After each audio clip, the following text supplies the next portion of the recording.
유다 땅에서 이 노래를 부르라. 우리에게 견고한 성이 있으며 여호와께서 구원을 성벽과 외벽으로 삼으시리로다. 아멘. 모든 사람에게는 그날이 다 있습니다. 그날은 궁극적으로는 하나님 앞에 서는 날입니다. 그날은 우리가 이 땅에서 모든 소임을 다 마치고 떠나는 날입니다. 누구에게나 다 오는 날입니다. 그런데 그날은 이 땅에서도 그날이 있습니다. 꼭 그날이 죽는 것뿐만이 아니라 우리가 살아가는 데 있어서 항상 그날은 있습니다. 가령 예를 들면 학생에게는 학창시절을 끝내는 졸업하는 날이 있고, 직장인에게는 마지막 출근이 되는 퇴직하는 날이 있습니다. 학생이 졸업을 하든 아니면 직장인이 퇴직을 하든 그날에는 지난날의 삶이 고스란히 남아 있습니다. 그리고 그것을 품고 떠나게 되는 겁니다. 참 그때는 공부하기 싫었는데 지금 내가 학창시절로 들어가면 공부 열심히 할 것 같아. 그때는 정말 열심히 일을 했는데 내가 힘든 만큼 어떻게 하면 좀 하루 정도 안 나가면 안 될까? 쉬는 날을 생각했는데 퇴직을 하고 보니까 아니, 정말 지금 다시 그렇게 온다면 더 열심히 불평하지 않고 나는 할 거야. 그런데 여러분, 오늘 1절 말씀을 보니까 그날에 하나님의 백성들이 노래를 부르는데 그 이유는 견고한 성읍이 있기 때문이라고 합니다. 학생이 졸업할 때나 직장인이 퇴직을 할 때, 아니 인생을 살아가면서 여러분들 혹 이런 생각 해보셨습니까? 난 다른 거 다 필요 없어. 나 이거 하나만 있으면은 내가 퇴직을 해도 괜찮고 내가 졸업을 해도 괜찮고 어떤 일이 있어도 난 괜찮아. 뭔가 사람들은 살아가면서 한두 가지는 생각할 겁니다. 어떤 사람은 인생 노년에 뭐 딴 거 있어? 물질만 있으면 돼 하는 분들이 있을 수 있고, 아니야 그래도 좀 명성이 필요해. 어떤 분은 권력이라고 하는 분도 있고 어떤 분은 건강이라고 하는 분들도 있습니다. 근데 그 어떤 것도 우리의 만족을 줄 수는 없죠. 나에게 물질은 넉넉한데 건강이 없다고 쳐보십시오. 나에게 건강이 있는데 물질이 없다고 쳐보십시오. 나에게 건강과 물질이 있는데 남들이 나를 알아주지 않아요. 명성이 없다면 어떻게 되겠습니까? 여러분, 그런데 하나님께서는 뭐라고 말씀하셨냐면은 구원을 벽돌 삼아 성을 만드시겠다는 겁니다. 구원이 견고한 성읍이 되는 이유를 2절에 밝혀주고 있는데 그 구원의 성문을 열면 의로운 나라로 들어오기 때문이라는 것입니다. 우리 한번 2절 말씀 다 같이 한번 합독하시겠습니다. 너희는 물들을 열고 시를 지키는 의로운 나라가 들어오게 할지어다. 아멘. 여기서 의로운 나라는 다른 것을 얘기하는 것이 아니라 하나님 나라를 가리키는 겁니다. 그리고 나라가 뭡니까? 다스린다는 개념입니다. 그러므로 하나님의 다스림 속에 있는 것만큼 견고한 것은 없다는 겁니다. 한마디로 얘기해서 이런 뜻입니다. 내가 인생 노년을 살든 아니면 내가 청춘을 살든 내가 어떤 상황을 살든 하나님이 나를 다스리기만 하면 된다 이거예요. 그런데 이것은 믿음이 없을 때에는 설마, 아니면은 내가 믿음이 없을 때에는 그거 자체를 생각을 안 합니다. 그런데 믿음이 생기고 인생을 살다 보면은 하나님이 나를 다스리는 것보다 더 큰 것은 없다는 걸 알게 됩니다. 우리가 그렇지 않습니까? 내 속을 내가 볼 수는 없습니다. 그러나 엑스레이 사진을 찍으면은 우리는 속을 볼 수가 있는 거죠. 똑같게 내가 믿음의 눈으로 볼 때에 하나님의 견고한 성이 내 인생에 얼마나 중요하고 얼마나 필요한지 그때 알게 된다는 것입니다. 왜냐하면 하나님은 절대로 무너지지 않는 분이기 때문입니다. 어떤 상황 속에서도요. 그리고 3절을 보면은 하나님의 다스림을 온전히 인정하는 사람은 그 인생의 뿌리를 하나님께 내린다는 것입니다. 하나님 앞에 뿌리를 내린다면은 뿌리를 통해서 하나님께서는 평강이라는 자양분을 우리에게 주시는 것이죠. 여러분, 우리가 살아가면서 제일 필요한 복이 뭘까요? 인간에게 제일 필요한 복은 인간답게 사는 복입니다. 그런데 인간은 인간답게 사는 복을 스스로 만들 수가 없습니다.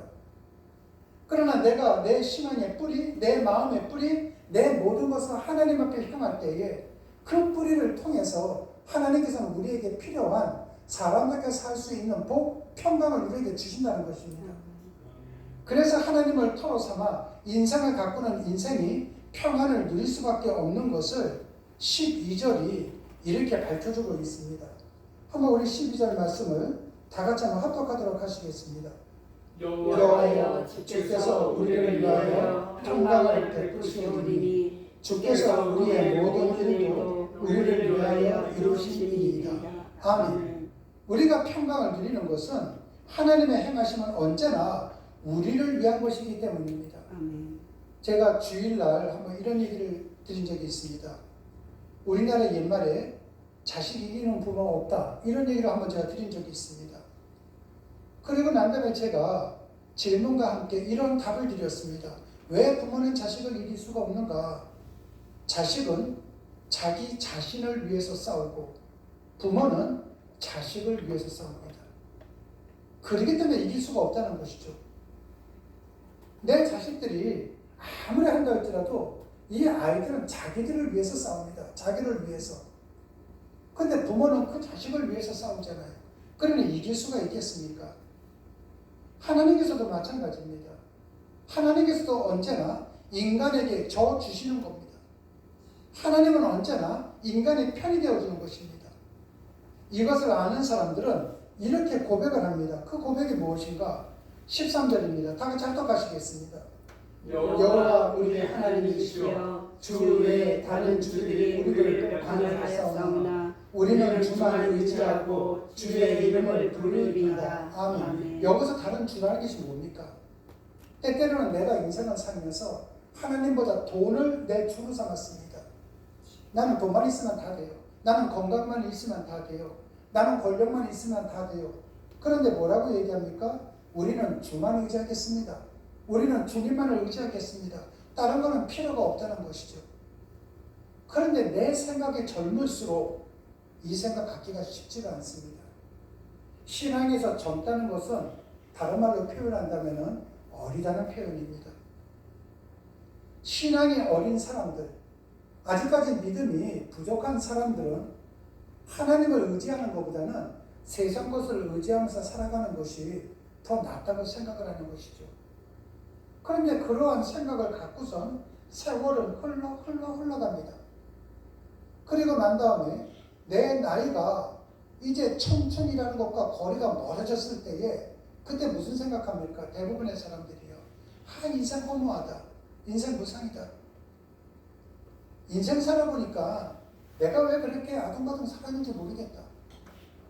그런데 그렇게 사는 사람들도 다시 과거로 돌아간다 할지라도 그렇게 삽니다. 그렇게 살지 않는 사람들이 어떤 사람인가? 하나님 앞에 내 신앙의 뿌리뿐만이 아니라 내 모든 뿌리를 주님을 향한 자들, 이러한 사람들은 하나님께서 너 20대로 갈래? 30대로 갈래? 한다 할지라도 아니요, 안 가겠습니다. 저는 지금이 만족합니다. 여러분, 내가 나이가 몇 살이든 내 지금의 인생에 만족할 줄 아는 삶을 살게 된다는 것이죠. 내가 만족하지 않는다면 누가 괴롭겠습니까? 저 사람이 괴롭겠습니까? 내가 내 삶에 대해서 만족하지 않는다면 여기 있는 사람이 괴롭겠습니까? 아니요. 내가 괴로운 겁니다. 사람들은 스스로가 자기를 괴롭히면서 살아가고 있다는 것입니다. 그 이유가 무엇인가? 내 인생의 견고한 성은 하나님이 아니라 돈이요, 권력이요, 명성이라고 생각하기 때문입니다. 그런데 그것이 없거든요, 지금. 나는 내 견고한 성이 건강이라고 생각했는데 이것이 없거든요. 그러다 보니까 내가 내 스스로가 내 인생을 괴롭히는 겁니다. 그런데 어떻습니까? 병원에 가면은 의사들이 보통 가장 하지 말아야 할 것 중에 하나가 스트레스 받지 말라는 겁니다. 스트레스 많이 받으면은 없었던 병까지 생기지 않습니까? 그런데 내가 내 인생을 괴롭히는 것이 스트레스예요. 내 인생을 깎아먹는 것이 납니다. 여러분, 우리가 이 세상을 살아갈 때에는 항상 모든 것이 만족할 때는 없습니다. 이것이 풍부하면은 이것은 부족하고, 이것이 부족할 때는 저것이 풍족하고 합니다. 그때마다 항상 우리 그리스도인들은 자족할 줄 알아야 됩니다. 만족할 줄 알아야만 됩니다. 나한테 이것이 지금 없다? 하나님께서는 지금 불필요하다고 생각하기 때문에 나한테 안 주는 겁니다. 그렇다면 내가 이것을 갖기 위해서는 어떻게 되는가? 내가 그릇을 준비하면 되거든요. 그럼 하나님은 채워주십니다. 왜 나한테 이것은 이렇게 넉넉하고 많은가? 하나님께서는 너는 이것에 대해서 청지기 역할을 해라? 나만 쓰는 것이 아니라 누구를 위해서 같이 쓰라는 것입니다. 그런데 하나님께서 넉넉하게 준 것까지도 누구에게 주는 것이 아까워서 내가 바들바들 떨면서 이걸 붙잡고 있는다? 하나님의 경관성과는 거리가 먼 거죠. 여러분, 우리는 그리스도인들입니다. 그리스도인들은 그리스도를 믿는 사람이요, 그리스도가 걸어갔던 길을 쫓아가는 사람들입니다. 그 그리스도가 어떤 길을 걸어갔습니까? 고난의 길을 걸어갔습니다. 죽음의 길을 걸어갔습니다. 결과가 어떻게 됐습니까? 부활하셨습니다. 결과가 어떻게 됐습니까? 하늘과 땅의 모든 권세를 다 가지셨습니다. 여러분, 흔들리지 않고 피는 곳은 없습니다. 산들을 가보십시오. 아니, 이 중량천을 한번 가보십시오. 때때로는 이름을 알고 있는 꽃, 때때로는 이름 없는 꽃들이 있습니다. 봄에는 평안하죠. 봄에는 이쁘죠. 그 꽃들 다들 바람에 흔들리면서 핀 꽃들입니다. 때때로는 소나기를 맞아가기도 하고, 때때로는 중량천이 범람할 때는 그 물이 넘쳤을 때 거센 물살을 헤친 꽃들입니다. 여러분의 인생에 지금 바람이 붑니까? 여러분의 인생에 지금 소나기가 내리고 있습니까? 아니면 고난의 중량천이 범람해서 지금 여러분을 지금 휩쓸고 있습니까? 걱정하지 마십시오. 들에 핀 꽃도 하나님께서 책임져 주시는데, 하물며 하나님을 아버지라 부르고 하나님의 자녀라고 인칭을 받은 여러분을 하나님께서 가만 놔두시겠습니까?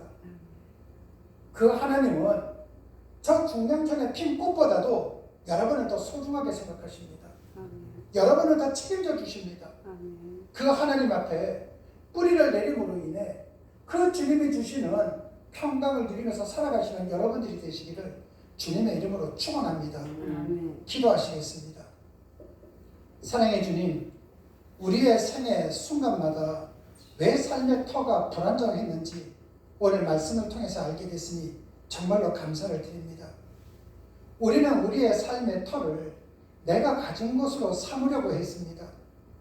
그리고 내 능력을 기초로 하려고 했습니다. 나는 내가 믿을 수 있는 사람들을 삼으려고만 했습니다.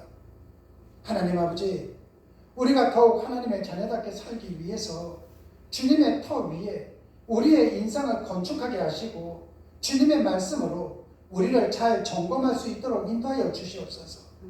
내 생각대로 살아가는 것이 아니라 하나님의 생각대로 살아가게 도와주시고, 내가 가진 것으로 내 경관성을 만드는 것이 아니라 하나님께서 내 인생의 경관성이라는 것을 잊지 않고 살아갈 수 있도록 복을 내려 주시옵소서.